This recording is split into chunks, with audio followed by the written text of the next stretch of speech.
Good afternoon. I've today left hospital after a week in which the NHS has saved my life, no question.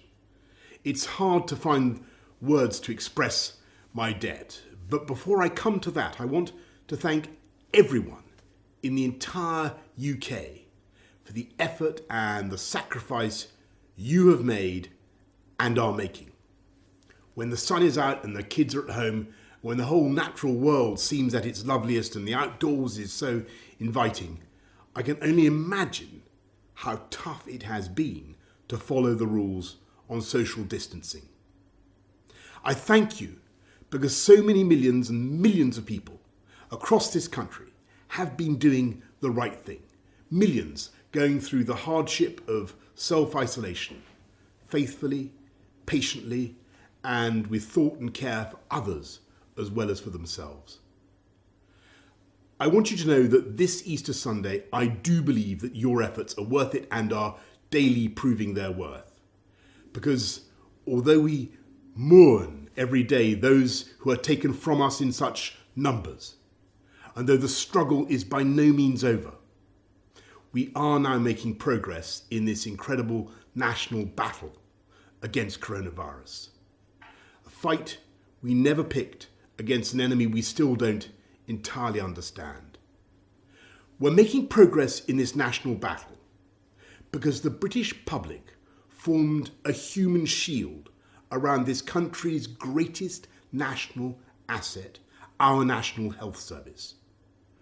We understood and we decided that if together we could keep our NHS safe, if we could stop our NHS from being overwhelmed, then we could not be beaten, and this country would rise together and overcome this challenge as we have overcome so many challenges in the past.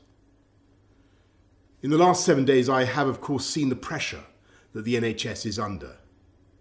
I've seen the personal courage, not just of the doctors and nurses, but of everyone, the cleaners, the cooks, the healthcare workers of every description, physios, radiographers, pharmacists, who have kept coming to work, kept putting themselves in harm's way, kept risking this deadly virus.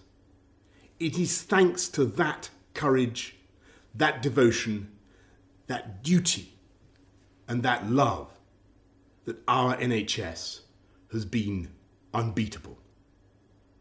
I want to pay my own thanks to the utterly brilliant doctors, leaders in their fields, men and women, but several of them for some reason called Nick, who took some crucial decisions a few days ago, for which I will be grateful for the rest of my life.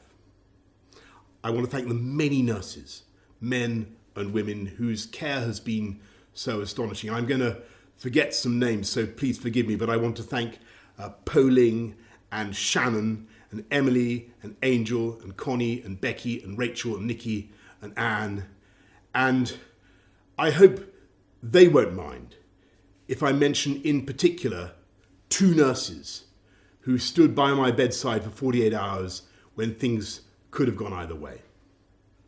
They're Jenny from New Zealand, Invercargill on the South Island to be exact, and Luis from Portugal near Porto. And the reason in the end my body did start to get enough oxygen was because for every second of the night, they were watching and they were thinking and they were caring and making the interventions I needed.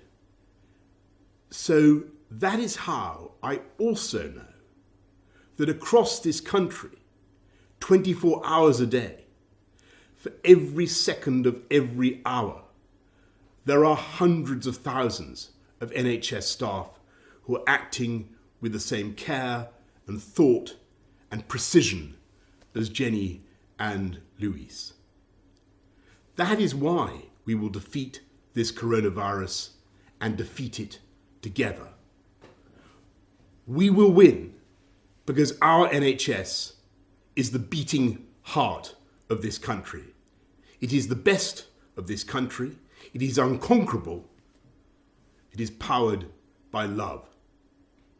So, thank you from me, from all of us, to the NHS.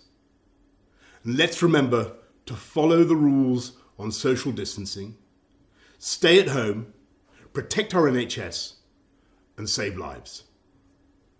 Thank you, and happy Easter.